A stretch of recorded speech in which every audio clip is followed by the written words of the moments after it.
দাদাগিরি, এই মোদির সন্ত্রাসী, এই মোদির সন্ত্রাসী, এই ভেঙে দাও, ঘুরিয়ে দাও, এই মোদির সন্ত্রাসী, এই মোদির চামচামি, এই দিল্লির চামচামি, এই ভারতের চামচামি, এই ভারতের দাদাগিরি।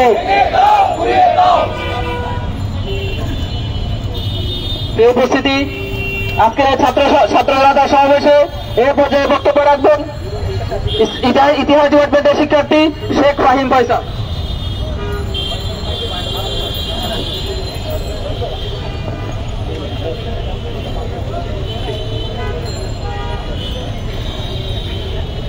প্রিয় ছাত্র জনতা, আমরা প্রথমেই বলে দিতে চাই, আমরা এখানে এবং সেখান থেকে বলা হচ্ছে আমরা পানি দিয়েছি, তোমরা এখন কাঁপছাচ্ছ। ভারতীয় মিডিয়া এবং আবার পররাষ্ট্র মন্ত্রণালয় থেকে একটু আগে বলা হয়েছে কি যে আমরা বাঁধ খুলি নাই। আপনারা আগে ঠিক করেন আপনারা কোনটা বলবেন। আপনারা মিডিয়ার সাথে বসেন, কোনটা আগে বলবেন সেটা আগে ঠিক করেন। আমাদেরকে কাজ করা দেখে লাভ নাই, আমরা সব কিছু বুঝি। যখন কিনা আইসিডি মিনিস্ট্রি থেকে বলা হয়েছিল আমাদের ডাটা সেন্টার পুড়ে গিয়েছে, কারেন্ট বন্ধ হয়ে গেছে, ইন্টারনেট বন্ধ হয়ে গেছে, আমরা যখন নেট খুলে দিয়েছে 5 মিনিট লাগে না এটা বের করতে, যে তারাই সেটা করে দিয়েছিল। আমাদেরকে তো বাচ্চা ভাবার কারণ নাই। আমরা যদি বাচ্চা হয়ে থাকি জেনজি বাচ্চা, যেটা আপনার ডিকশনারির বাইরে, আমরা এখানে রাজপথে দাঁড়ানোর কথা না, আমাদের পররাষ্ট্র মন্ত্রণালয় থেকে বলার কথা। কিন্তু আমরা আজকে এখানে দাঁড়িয়েছি আমাদের পার্শ্ববর্তী দেশ, যেখানে আমরা একটা বন্ধু রাষ্ট্র বলছি। আমাদের এলাকায় একটা গল্প আছে যে এক পাগল নাকি গলিতে ঘোরাঘুরি করে আর বলে ওই বিশ্ব সুন্দরীর সাথে আমার বিয়ে হওয়ার কথা, কিন্তু 50% বিয়েটা হয়ে আছে। তো যখন মানুষকে জিজ্ঞেস করা হলো 50% কেমনে হইলো, বলে আমি তো রাজি, ও রাজি হইলেই হয়। তার মানে আমরা বলছি বন্ধু বন্ধু বন্ধু বন্ধু, জিকির জিকির জিকির, বন্ধু বন্ধু বলছি, কিন্তু তারা বলছে না বাবা আমরা তো বন্ধু না, তোমরা আম পাঠাও আমরা ফেলানি পাঠাই। তারা আমরা যখন ইলিশ পাঠাই তারা আমাদেরকে আব্বার উপহার দেয়। আমরা যখন ভারতের কথা মনে হয় তখন তাদের ঐতিহাসিক স্থাপনার সাথে সাথে আমাদের আব্বারের কথা মনে হয়, আমাদের মনে হয় সেই ফেলানির কথা।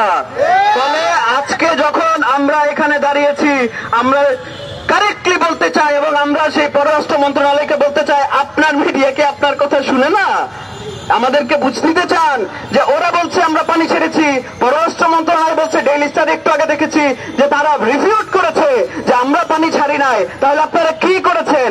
আমাদের যে এত এত এত এত মানুষজন ডাটা কালেক্ট করে দিচ্ছে যে পানি ছাড়ার এভিডেন্স আছে আছে আছে, আপনারা বলছেন সেটা নাই। এখন এগুলি বলার সময় না, আমরা সেটা জানি, আমাদের টিম অলরেডি গিয়েছে, কিন্তু আমরা এখানেও এগুলি বলতে হবে। ফলে আমি শেষ করতে চাই একটি কথা বলেই যে এই বন্যা অবশ্যই রাজনৈতিক বন্যা, এবং যে একজন মারা গিয়েছে আমরা শুনেছি সেটা অবশ্যই নিহত নয়, সেটি হত্যা। স্লোগান দিয়ে শেষ করতে চাই, দিল্লি না ঢাকা, আরে দিল্লি না ঢাকা, আপোষ না সংগ্রাম, আপোষ না সংগ্রাম, দালালি না রাজপথ, আরে দালালি না রাজপথ, আরে দিল্লি না ঢাকা, দিল্লি না ঢাকা। ধন্যবাদ সবাইকে। দর্শক, আপনারা শুনছিলেন যে পানি বন্টনে ভারতের স্বেচ্ছাচারিতা বিরুদ্ধে জরুরি পদক্ষেপ গ্রহণ করা এবং অববাহিকা ভিত্তিক যে নদীগুলো রয়েছে সেই নদীগুলোতে ভারত যে বাঁধ নির্মাণ করেছে সেটির ভিত্তিতে বর্তমান সরকার অতি দ্রুত সময়ের মধ্যে নতুন বাঁধ নির্মাণের প্রকল্প এবং নদী সমূহের নাব্যতা ফিরিয়ে আনার প্রকল্পগুলো গ্রহণ করার জন্য তারা আবেদন জানাচ্ছেন। এবং আমরা আরো কয়েকজনের শিক্ষার্থীর বক্তব্য আমরা নেওয়ার চেষ্টা করবো, আপনাদের জানানোর চেষ্টা করছি। তোমরা আর কোন আধিপত্যমূলক ব্যবস্থা নিলে আমরা এর উচিত জবাব দিব। আজকে ঢাকা বিশ্ববিদ্যালয়ের জানুভাস্করের বাংলাদেশ থেকে জানিয়ে দিতে চাই, সারা বাংলার মানুষ আজ একত্র হয়েছে, সারা বাংলার মানুষ আজ এই সিদ্ধান্ত উপনীত হয়েছে, তারা আর এক মুহূর্তের জন্য ভারতীয় আধিপত্যকে মেনে নিতে রাজি না।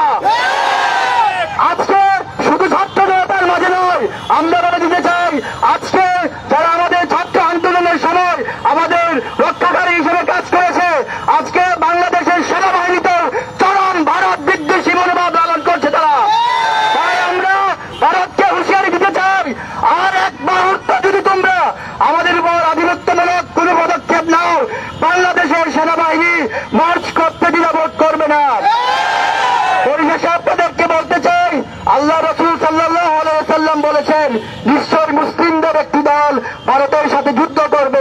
এবং ভারতীয় শাসকদেরকে শিকল এবং দড়ি পরিয়ে নিয়ে আসবে।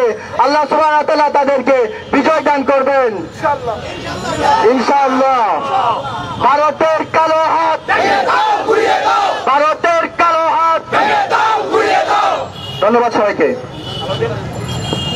দর্শক, আমরা শুনছিলাম যে যারা সাধারণ শিক্ষার্থী রয়েছেন এখানে, যারা আন্দোলন এবং বিক্ষোভ সমাবেশ করছেন, তারা কিন্তু ভারতের এই আগ্রাসী মনোভাব থেকে সরে আসার জন্য আবেদন জানিয়েছেন এবং একই সঙ্গে যদি তারা এই আগ্রাসী মনোভাব অব্যাহত রাখে এবং ভারতের এই স্বেচ্ছাচারিতার বিরুদ্ধে কঠোর হুঁশিয়ারি প্রদান করেছেন এবং সাধারণ শিক্ষার্থীরা ৭১ যে ভূমিকা যুদ্ধ করেছেন এবং ভারতে যেরকম ২০ সালে যেরকম আন্দোলন করেছেন, আগামীতে ভারতের বিরুদ্ধে কঠোর আন্দোলন গড়ে তুলবে, এমনটাই হচ্ছে তারা জানাচ্ছে। আজকে বাংলাদেশে যে বন্যা প্রবাহিত হচ্ছে সেই বন্যা কোন প্রাকৃতিক বন্যা নয়, এটি একটি রাজনৈতিক বন্যা।